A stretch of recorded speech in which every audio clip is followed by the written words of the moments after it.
আসসালামু আলাইকুম। শাইন সফটওয়্যারের পক্ষ থেকে সবাইকে অনেক অনেক ধন্যবাদ এবং শুভেচ্ছা জানাচ্ছি। আজকে আমরা কথা বলবো Adobe Illustrator এর কার্ভেচার টুলস নিয়ে। এই টুলসটি দিয়ে কি ধরনের কাজ করে এবং কোন ধরনের কাজে আমরা ইউজ করি সেটাই আমি দেখাবো।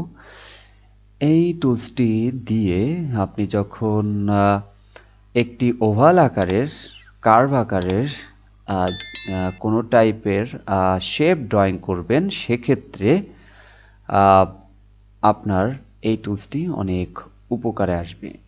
আমরা কি করতে পারি আমরা একটু দেখি। আমরা সিলেক্ট করলাম কার্ভেচার টুলসটি। দেখেন আমি এখানে একটি শেপ ড্রয়িং করে রাখছি। এই শেপটি কি টাইপের ছিল, কিরকম ছিল, আমি সেটাই একটু দেখাচ্ছি আপনাদের। দেখেন এই শেপটি আমি এইভাবে এঁকেছিলাম। কোনো পাশেই আপনার কোনো কোণা নেই, মানে হচ্ছে কোনো অ্যাঙ্গেল নেই, আপনার সবগুলো স্মুথলি আকারে এটা তৈরি হয়েছে। যেমন আমরা কি আমরা পেন টুলস দিয়ে দেখাইছিলাম হচ্ছে একটি সার্কেল ড্রয়িং। এখন এই টুলস দিয়ে আমি একটি সার্কেল ড্রয়িং দেখাই। দেখেন সার্কেলটা আঁকার জন্য আপনাকে একটি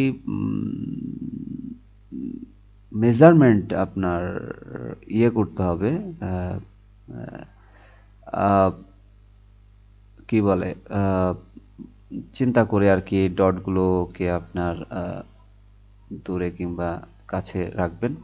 এই যে আমি একটি সার্কেল ড্রয়িং করে ফেললাম। দেখেন এভাবে আপনারা বিভিন্ন টাইপের যে কার্ভ ড্রয়িংগুলো আছে, শেপগুলো আছে কিংবা হচ্ছে অবজেক্টগুলো আছে, এইগুলোকে এইভাবে আপনারা সিলেক্ট করতে পারেন।